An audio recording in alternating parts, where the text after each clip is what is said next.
So very good morning to all of you, young friends. Uh, Mr. Namit Saxena here, Suvesh and Shivangi, Rahul and the others who are here, and to the whole team of Young India Dialogue, Think India. Now, without wasting much time, some introduction has been given, and let me come straight to the topic. And some queries also have been made by our moderator, which I'll try to address as briefly as possible. The topic is Citizenship Amendment Bill and the basic structure. Now, I'll briefly touch upon in four parts I'll try to say. One, the first part I'll try to say is about the constitutional provisions in respect of citizenship. The second is about a brief background on the bill itself so that we are in the perspective. Then I'll try to say a bit on the history of the bill, which is, according to me, the most important reason when we consider and make our formulations or our opinions for either for or against the bill. And the second and the fourth would be the reasons which I feel may justify the bill. So here I go. Like citizenship under the Constitution, as we all know, came into force on 26th of January 1950. The Constitution came into force. The subject of citizenship is covered in Part 2 of the Constitution, which is Article 5 to Article 11. And this inter alia deals with citizenship at the commencement of the Constitution, that is Article 5, and the rights of the persons who migrated from Pakistan, fixing a date of 19th July 1948 as a cutoff, which is dealt in Article 6. And then we have Article 10, Article 7, 8 also, I'm just not touching upon them. Article 10 makes such continuance of deemed citizenship under the Part 2 subject to the law that may be made by the Parliament. Now, the law that may be made by Parliament is provided in Article 11, which I understand is the most important legal provision, the constitutional provision in the entire debate here. And Article 11 read with Article 246(1) and entries 17 and 19 of the Union List. You may be all having some exposure on that. And this gives the nature of, it says that the nature of power has been long accepted as a sovereign power. And Article 11, I just read for your refreshing your memory, which says that Parliament to regulate the right of citizenship by law, and says notwithstanding the foregoing provisions of this part, nothing in the foregoing provisions of this part shall derogate from the power of the Parliament to make any provision with respect to the acquisition and the termination of citizenship and all other matters relating to citizenship. Thus, as per the mandate of Article 11, Parliament has the power to legislate even in supersession of constitutional provisions, which is a unique feature of this Part 2 and Article 11. Now, the Citizenship Act of 1955, as we all know, has been enacted, and the source of power of the Citizenship Act itself is Article 11 of the Constitution. And Citizenship Act of 55 says that the citizenship of India can be acquired in 5 ways. There are 5 types, or we can say. One is citizenship by birth, which Section 3 says, then citizenship by descent, which Section 4 says, then citizenship by registration, which Section 5 says, then citizenship by naturalization is Section 6, and then citizenship by acquisition of property is Section 7 of the Citizenship. So Citizenship Act then provides these 5 ways where citizenship can be acquired. Now, the Citizenship Act of 55 has been amended by the Parliament from time to time, and the present citizenship bill that we are discussing here today is, I think, the 9th or the proposed to be the 9th or the 10th amendment to the citizenship bill. Like the main legislation itself, the source of power for the amending bill also has to be found in Article 11, read with Article 246(1) and entry 17 and 19. So, there is no doubt about the legislative competence of the Parliament. That is, although not a part of the contentious issues also, but I just thought that to bring the things in perspective. One more provision of the Citizenship Act, which is very relevant to the present topic, is Section 2(1)(b) of the Citizenship Act, which has been inserted in 2004, and a term illegal migrant has been defined for the first time in Citizenship Act. Now, what does illegal migrant mean in the Citizenship Act? Because illegal migrant is a definition which we will have to bear in mind when we consider this topic itself. An illegal migrant, I just read it. Illegal migrant means a foreigner who has entered into India, number one, without a valid passport or travel document, and such other document or authority as may be prescribed by or under any law on this behalf, or number two, with a valid passport or travel document and such other document or authority as may be prescribed by or under the law in that behalf, and remains there beyond the permitted period of time.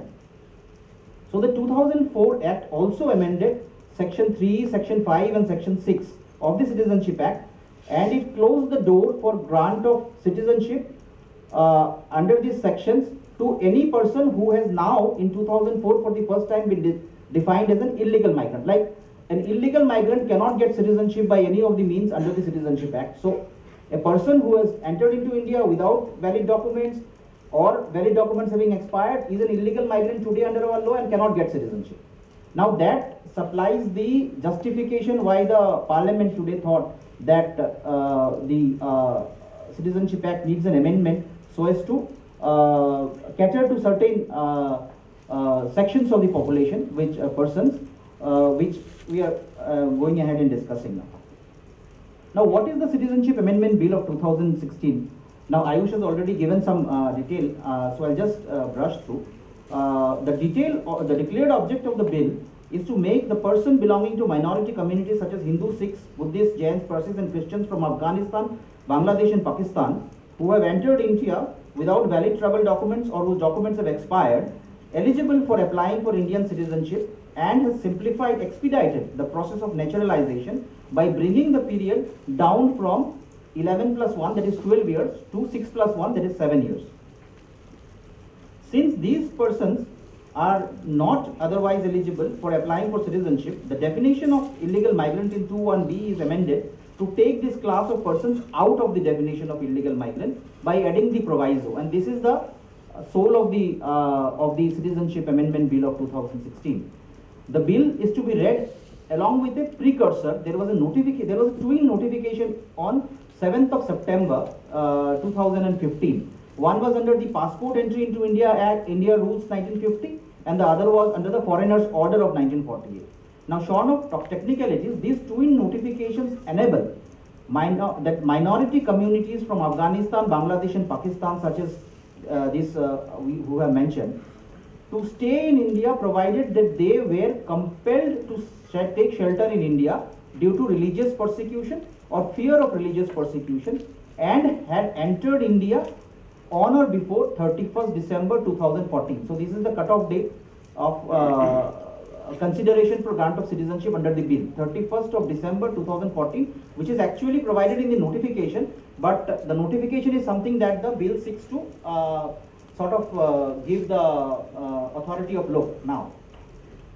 Now it is this class of persons who are already in India, at least up till 31/12/2014, whose application for Indian citizenship is sought to be facilitated for the purpose of legislation. Now coming to the background, the other part of the discussion, background of the bill and the preceding notification of 7/9/2015, it is very pertinent for all of us to know, and which I propose to delve upon now, is about the history of the bill. Now legislation, as we all know, are not made in thin air. Legislation in a democratic society ruled by constitutional jurisprudence are supposed to be manifestation of the collective will of we the people. It is this collective will of the people which is articulated and channelized by the legislative wing of the state in the form of legislations. For example, we venture upon an exercise to ascertain the wires of a constitutional provision. Often the constitutional debates supply important guide. So also its history supplies important guide to a bill's justification.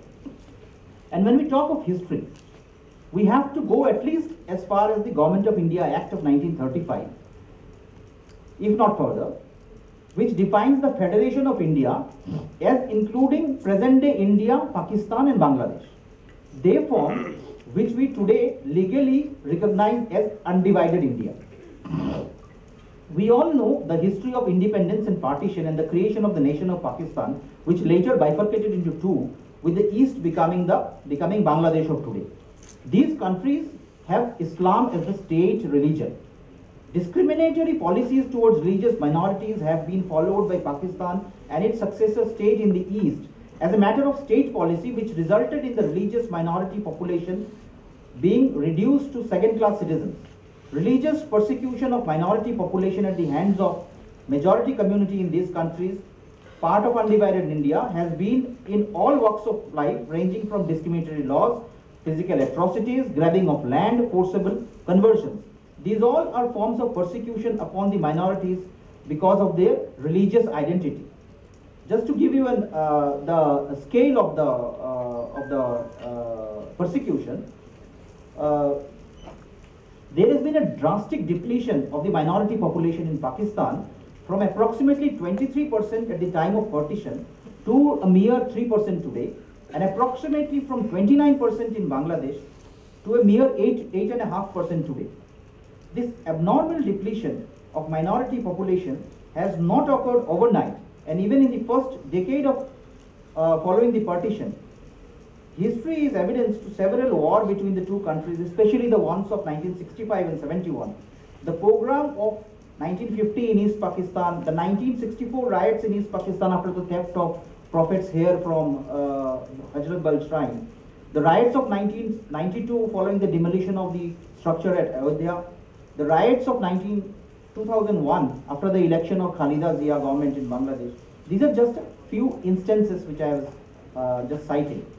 The religious persecution of minority communities in these countries is a fact that has even been taken note of by our parliament from time to time. Right at the hour of our independence, our national leaders had reaffirmed our commitment to these people, with whom we share a common history and even the history of our freedom struggle. Prime Minister Nehru, in his famous Thirst with Destiny speech on 15th of August 1949, declared, amongst others, and I quote from his speech, "We think also of our brothers and sisters who have been cut off from us by political boundaries and who unhappily cannot share at present in the freedom that has come. They are of us and will remain of us whatever may happen, and we shall be sharers of their good and ill fortune alike." Then he says, "There is no doubt, of course, that those displaced persons who have come to settle in India are bound to have their citizenship. If the law is inadequate in this respect, the law should be changed." And Sardar Vallabhbhai Patel says, he was addressing a convention of East Bengal refugees, and he says, "We cannot fully enjoy freedom that we have got until and unless we share it with the Hindus of North and East Bengal. How can one forget the sufferings and sacrifices which they cheerfully endured for freeing our motherland from foreign dominion? Their future welfare must engage the most careful and serious attention of the government and the people of Indian Union in the light of developments that may take hereafter." So our national heroes were committed to the all-round welfare of the minorities of Pakistan and Bangladesh, those who were compelled to migrate into India because of partition. In fulfillment of our national commitments since the beginning of our constitutional journey, a number of measures have also been taken for their rehabilitation, and legislations have been made towards for this class of persons.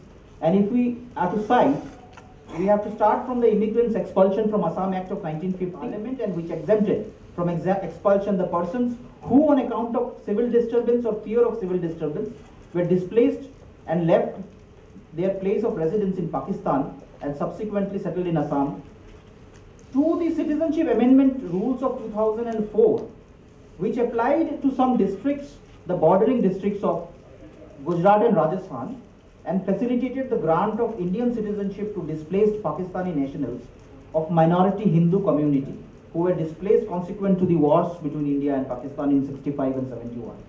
These are some of the measures that have been taken. The present legislation is also another step in the direction to give protection to the persons with whom we share a common history and about whom we have a national commitment, and for their protection and rehabilitation. Now let me come to the core issue. Does the bill violate basic structure of our constitution? And my answer is an emphatic no, it does not. And I'll just delve upon my reasonings, broadly divided into three. I will delve first on the historical background, which I have more or less given, and then on the on the considerations of Article 14 and then on the considerations of secularism. I'll try to be brief and not go too much in detail on that. And I say here under. First, the historical background of the bill, as highlighted in the above background facts and its precursor notification, supplies its strongest justification.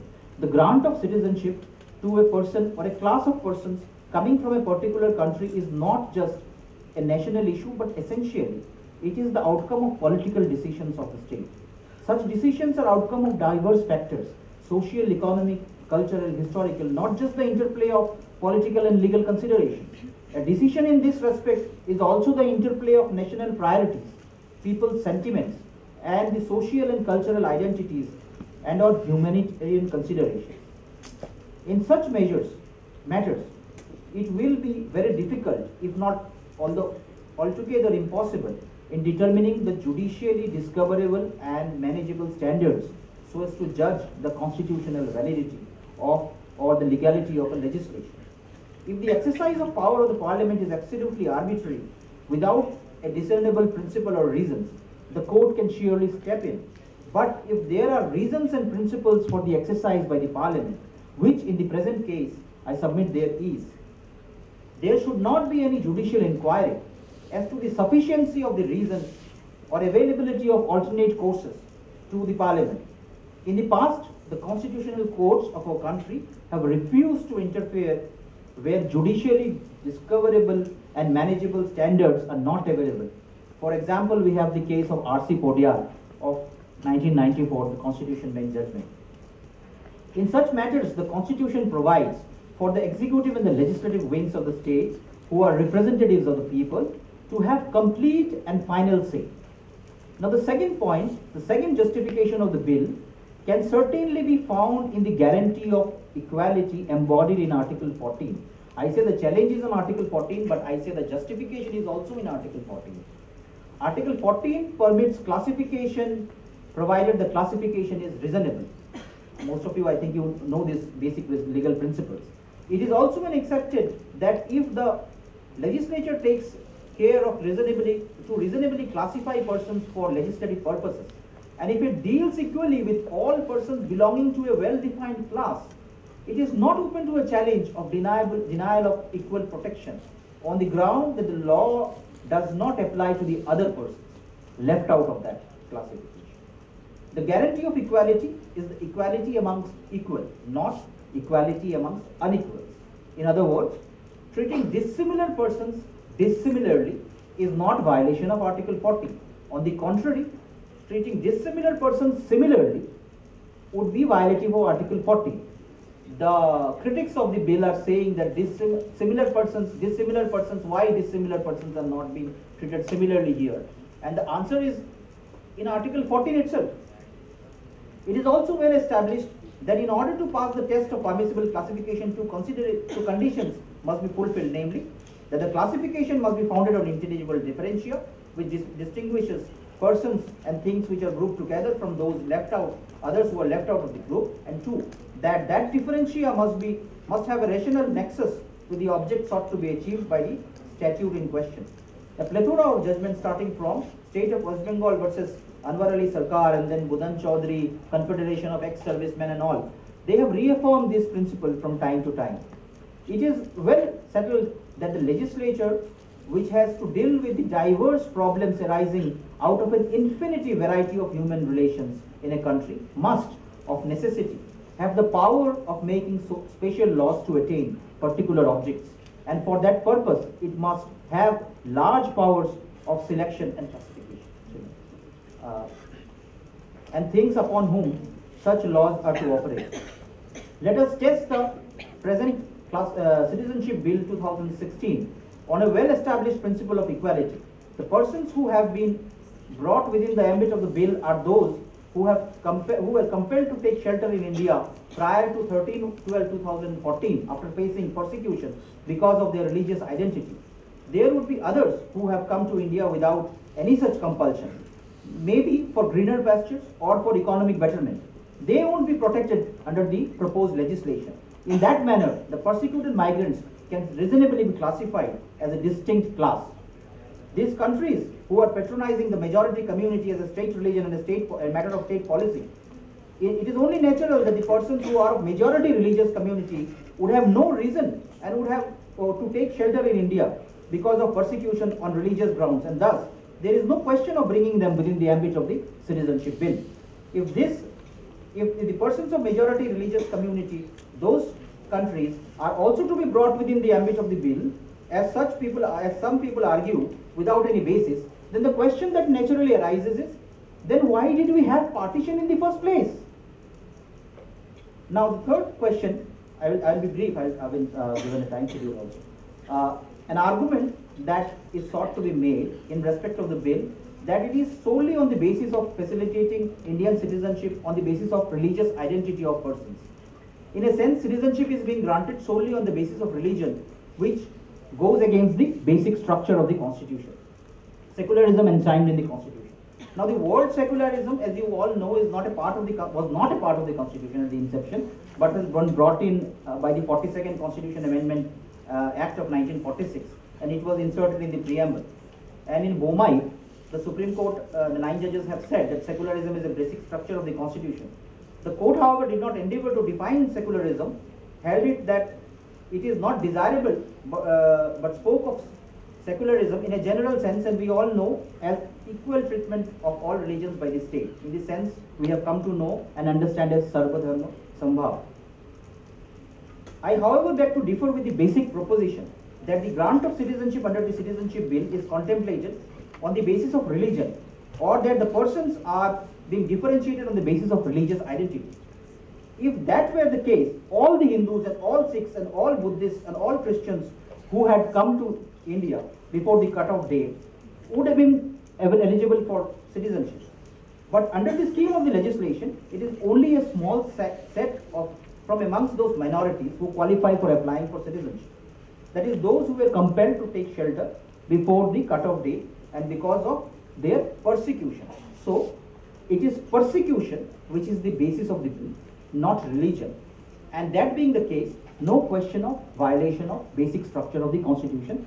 And I rest my submission here. I would end by saying that the bill, being on the basis of humanitarian consideration and on considerations of our shared history and civilization itself, the persecuted people of undivided India form a distinct class, and the proposed legislation to facilitate their citizenship is a laudable endeavor and in line with the constitutional ideals and principles. Thanks a lot. I congratulate Think India for organizing and giving me the opportunity. It has been a pleasure to be here, and I wish them all luck in their endeavors and all success in future. And to all of you, my young friends, thank you.